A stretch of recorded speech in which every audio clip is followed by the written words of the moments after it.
The Munich Security Conference, which took place from February the 13th to February the 15th, saw multipolarity becoming a key theme in geopolitics. The post-Cold War order has been what appears to be officially dismantled, and last year, J.D. Vance shocked everyone with his quiet, straightforward speech. This year, Marco Rubio's message was far more, I would say, sugar-coated. How do you interpret this general tone of the Munich Security Conference this year? Yes, this is a great question.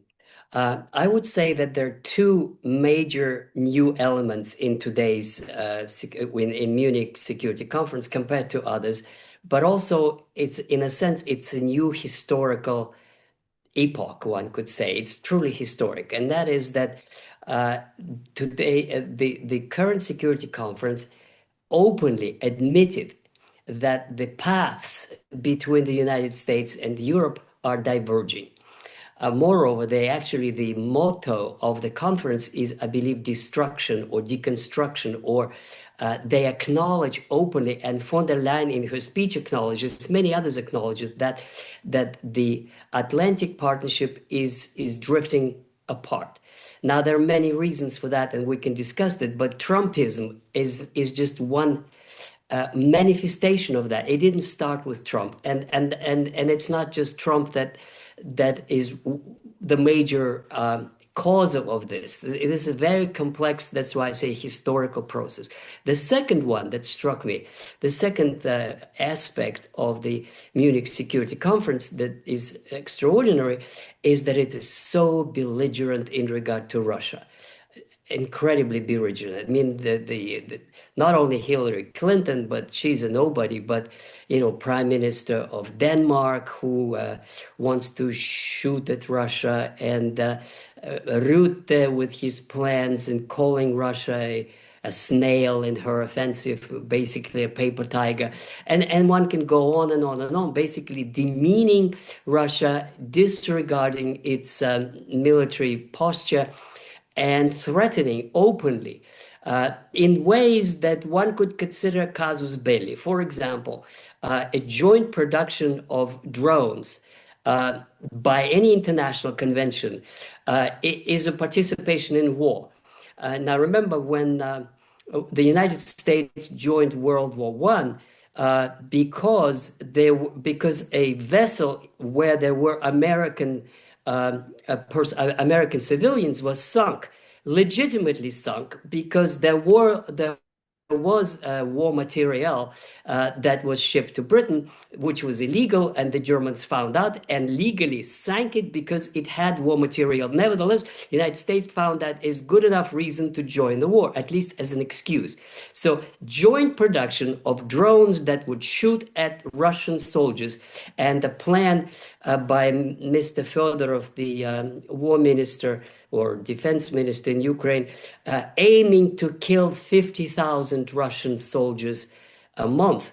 That's essentially a declaration of war, as one of the observers called it. But the Europeans don't seem to be afraid of anything. They don't even call it an escalation. So these two things, divorce from the US and belligerence to Russia, is as a new reality, which one would have to explain and then discuss, and what could be the outcome it by all the players. So these are the two major developments that I believe are extremely important. What stood out to me was US Secretary of State Rubio's call on Europe to join Trump's vision of the New World Order. It's as if Rubio says, yes, there is a New World Order, but it's still going to be, the United States is still going to maintain its primacy. And so it is clear that the United States is seeking to reestablish its hegemony in the world and far beyond the Western Hemisphere, while at the same time, it approaches Europe as not an equal partner, as Europeans would like to see that, but more of a junior partner in this transatlantic partnership. Some EU leaders, for instance, Austria's foreign minister, during the security conference in Munich said that Europe now has to become more independent and assume more responsibility also in the security and defense areas. And for that to happen, it's clear that Europe has to become industrially competitive and economically strong, which is nearly impossible to do given its profound economic crisis and energy dependence on the United States. So, becoming more independent sounds more like political rhetoric than a tangible goal under Europe's current policies. What is your Absolutely. view? Yes, what is your view Absolutely. on this? Mhm. Yeah, yeah, I absolutely agree with you. This is exactly more like posturing. But before we discuss the capacity of the Europeans to build this sort of independence or independent defense posture or economic posture, I'd like to focus again on what you began with, and that is Rubio's comments. Now, most commentators just focus on that part that is more conciliatory, that's not as confrontational as Vance's. Uh, I found his comments to be extremely confrontational in regard to Russia. Because what he said is that, come on, Europeans, don't you see we're putting sanctions on Russian oil, we're seizing Russian tankers, we forced, his words, we forced India to reject Russian oil. We're doing, and I think he mentioned Vance went to Armenia and signed some military contracts on the delivery of American war material. In other words, Rubio's comments are that the United States is doing just about everything that Biden was doing. The only difference is that the Europeans are paying and Americans are not. So this is not any revision of policy towards Russia. This is simply, a substitute of one payer by another one. The Europeans, you're going to pay, and we're going to continue squeeze Russia until it comes to the negotiating table. I love this expression, as if it's not there. Russia is at the negotiating table, and everybody knows what Russian conditions are. Now, say it openly. We don't accept Russian conditions, and we want them to change. But instead, they say to force Russia to the negotiating table. So this I found a kind of an eye opener, because in a sense Rubio was out of these negotiations. But if this is his position, I wonder if this is the official United States position or is it Rubio's interpretation. But the facts speak for themselves. And let me go on a tangent here like this. Make America great again. Let's just fantasize. What does that mean? Uh, does that mean that what is called a unipolar moment, that is in the 90s when the United States was the only superpower, is this what Trump is dreaming of? Let me put it like this. Okay, we knocked out Venezuela. I'm thinking like the way Trump might say to his friends. We're going to knock out Cuba soon. We're going to force Iran to change, at least to change its policy. Maybe if we're lucky, going to change their government. Once we're done with that, we're going to control all the oil.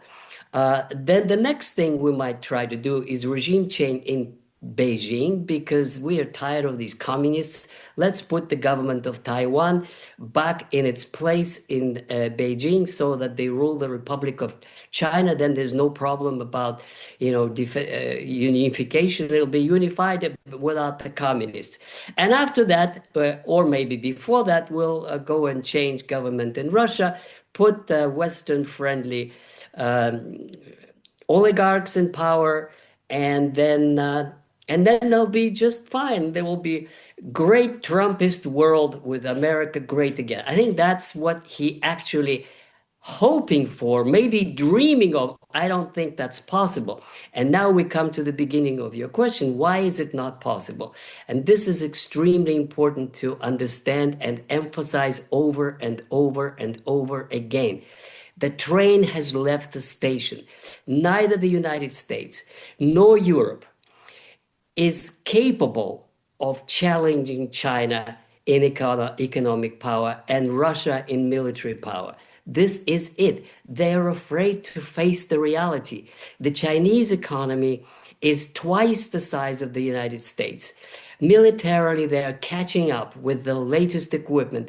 Russian army, Russian missiles, hypersonic ones, can destroy the entire American fleet in minutes if they wanted to, but they don't want to.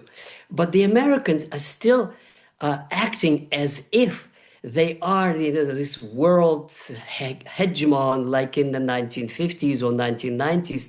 And that is, one Indian friend wrote to me that the United States is it sort of looks like a former champion who still acts as if it is, but it's no longer. And Europe is even worse. And this is something we could have a separate program on. But European industry is collapsing. I looked at some of the figures. Germany has lost 20% of its industrial capacity since 2018.